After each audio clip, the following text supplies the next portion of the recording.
It was 11:47 at night, and I was sitting alone in the parking garage of St. Clement's Medical Center in my car with the engine off, eating a gas station granola bar because I had forgotten to eat since breakfast. My hands were shaking, not from cold, from everything. 36 hours earlier, I had delivered my daughter at 31 weeks. Her name was June. 4 pounds, 2 ounces. She came out screaming, which the nurses said was a good sign, and I cried so hard I couldn't breathe. My husband, I'll call him by his name, Elliot, held my hand and kept saying, she's okay, over and over like a prayer, and I didn't know if he was saying it for me or for himself. They took her to the NICU almost immediately. I only got to hold her for maybe 40 seconds before they wheeled her away. 40 seconds. I counted because I knew it was going to have to last me a while. After they stabilized me and moved me to a recovery room, Elliot went home to grab some things. Clothes, my charger, the hospital bag I never finished packing because I still had 6 more weeks and I thought I had time. While he was gone, I picked up my phone. I typed out a message to the family group chat. The one with 43 people in it. My parents, my in-laws, my aunts and uncles, cousins I hadn't seen since before the pandemic. The one that usually just gets used for birthday memes and photos of people's dogs. I wrote, June arrived early. She's in the NICU at St. Clement's. We're scared, but she's fighting. Please pray for her. I put my phone down and closed my eyes. When I opened them, 20 minutes had passed. I had 14 responses. My mom had sent 3 prayer hands emojis. My dad had sent a thumbs up. A thumbs up. I stared at it for a long time. Just a thumbs up, like I had told him I'd found good parking. My mother-in-law, Elliot's mom, who I'll call by what I've always called her, which is just his mom because we were never close enough for anything warmer, had written, praying. Let us know if you need anything. And then nothing. No calls. No follow-through on the let us know. My sister-in-law, Elliot's older sister, who I will call Adrian because that is her name and she has earned being named in this story, had responded with a long voice message that I still haven't deleted. She said she was on her way. She wasn't. She lived 4 hours away and had 2 kids of her own, and I knew she couldn't actually come. But she meant it when she said it, and that mattered. Everyone else sent the same 4 things in various combinations. Prayer hands, heart emojis, keeping you in our thoughts, and let us know if you need anything. 43 people, 14 responses, 0 phone calls. I told myself it was late. I told myself it was late. I told myself people were busy. I told myself this was fine. June was in the NICU for 49 days. I need you to understand what that means. 49 days of driving to the hospital every morning before 7 a.m., 49 days of scrubbing my hands and arms up to the elbow before I was allowed to touch my own child. 49 days of watching numbers on monitors and learning what they meant. Oxygen saturation, bradycardia, apnea of prematurity, and learning to stay calm when the alarms went off because panicking didn't help her. 49 days of pumping milk every 3 hours, whether I was in the hospital or not. Setting an alarm at 2 a.m. and 5 a.m. and dragging myself to the kitchen and sitting there in the dark alone, doing this incredibly unglamorous and important and lonely thing. Elliot went back to work after the first week. We needed the insurance. That's not a metaphor or a complaint. We literally needed his employer-sponsored health insurance to keep covering June's NICU stay, which was costing something in the range of $10,000 a day. So he went back to work, and he would come to the hospital every evening after, and on weekends he was there all day, and we held it together. But the daytime hours were mine alone.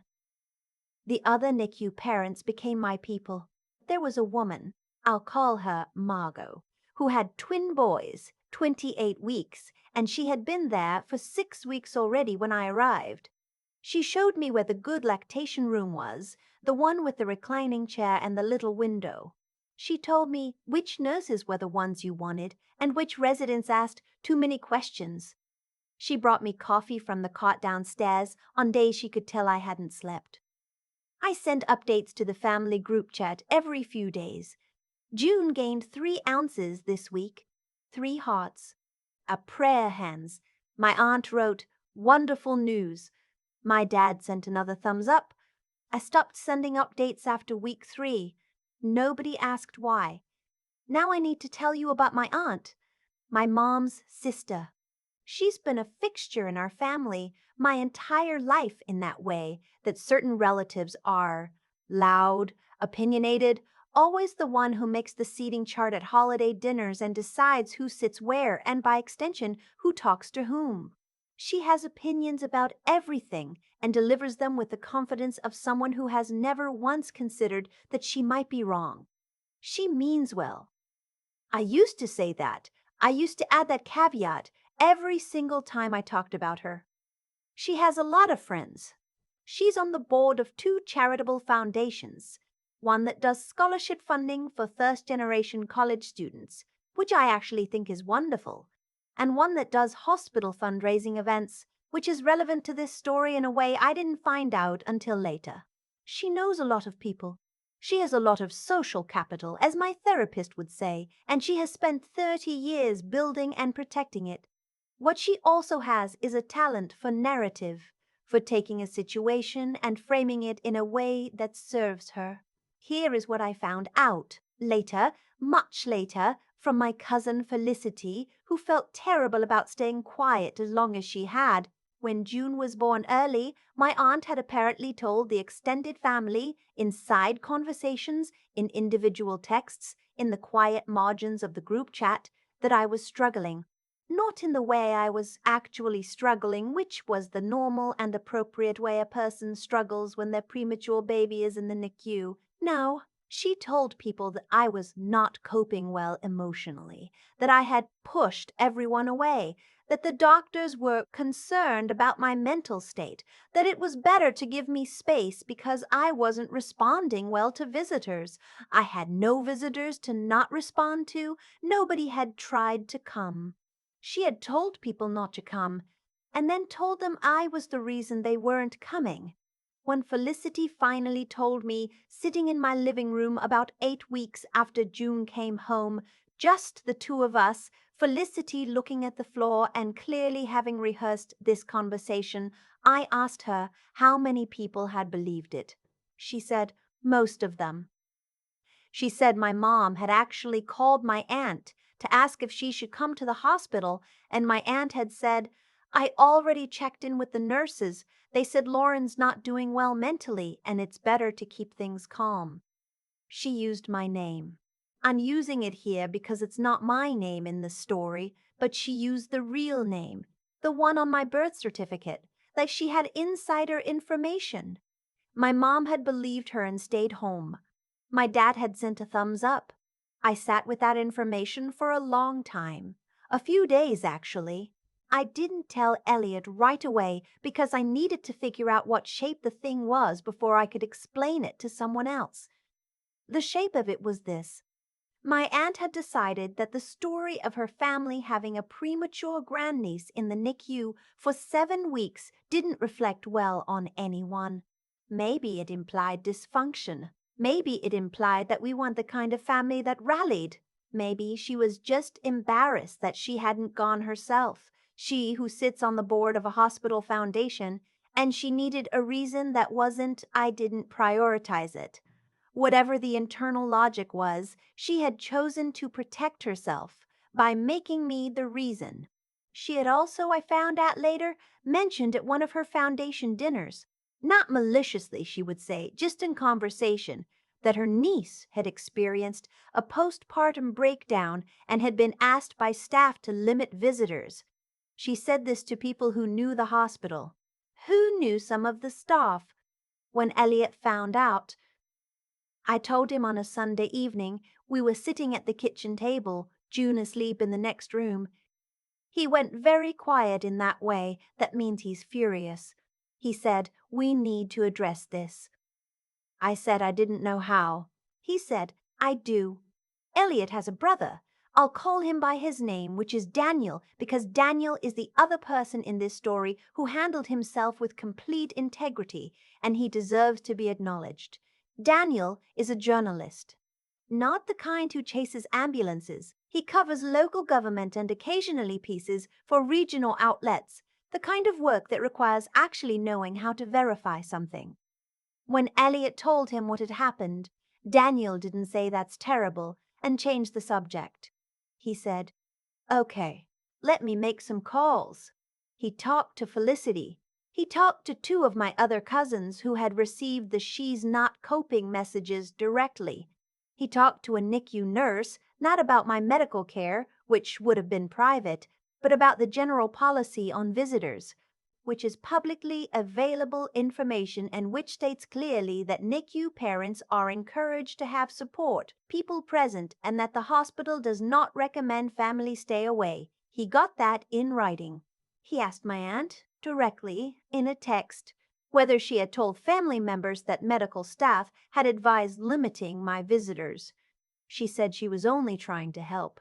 He asked her what specifically she had told people.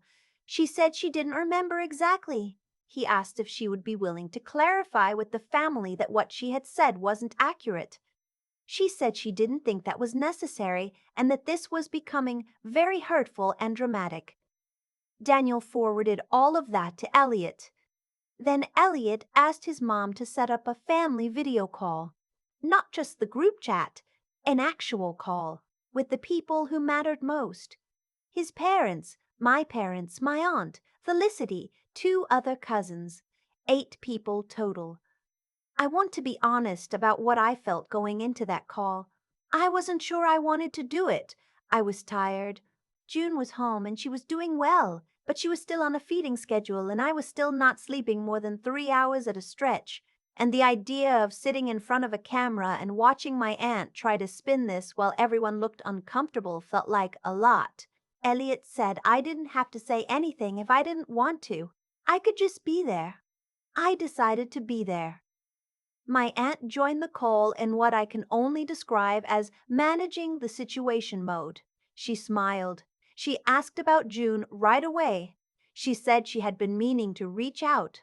She said she was so glad we were all connecting like this. Elliot said, We're doing this call because some people have some questions about what was communicated during June's NICU stay. My aunt's smile didn't move, but something behind it shifted. Daniel pulled up the texts. He read, without editorializing, what specific cousins had been told. He asked, in his journalist voice, calm, precise, not angry, whether she had told those family members that medical staff had advised limiting visitors. She said she had only been relaying what she understood. Daniel asked where she had gotten that understanding. She said she had spoken to someone at the hospital.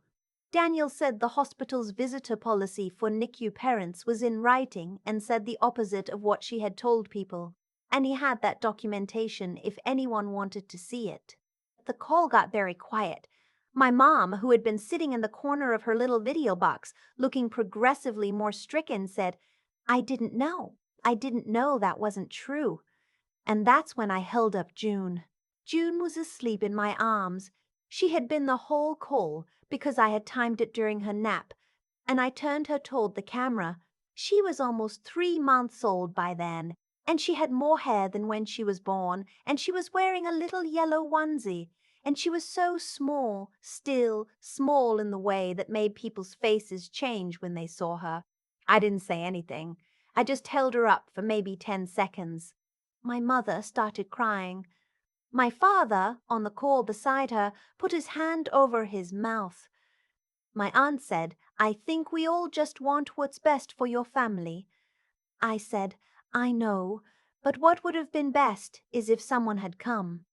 She tried after the call to reach out.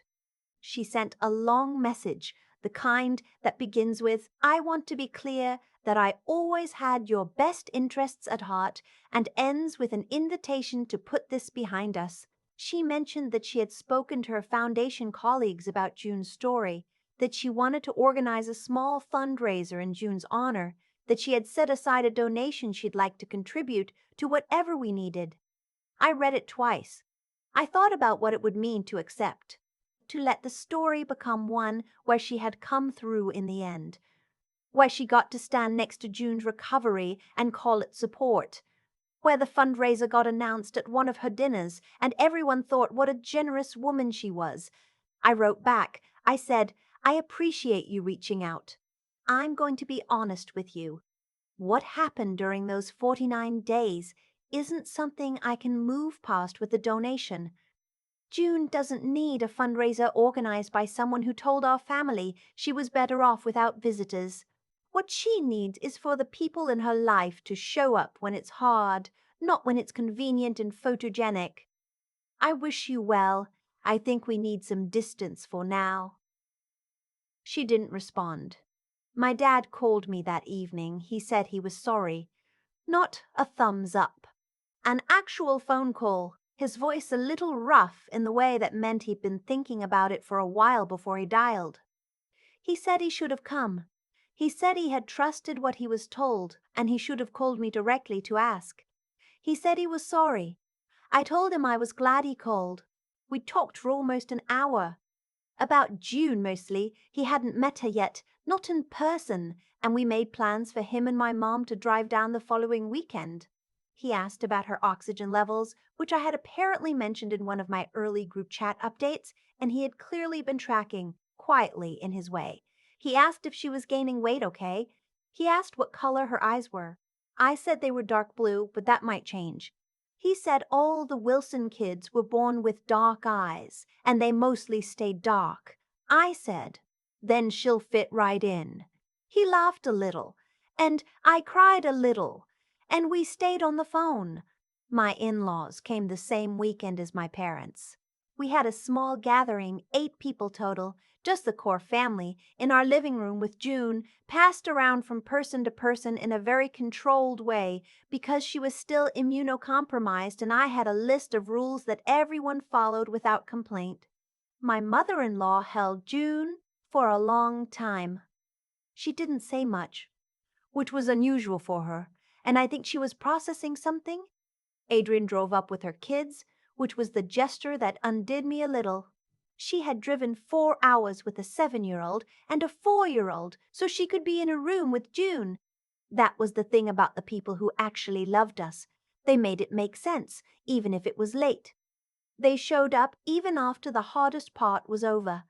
My aunt was not at that gathering. She hasn't been at any family event since, not because I formally excluded her. I didn't have to. The family understands now. There's been no dramatic announcement, no group chat confrontation.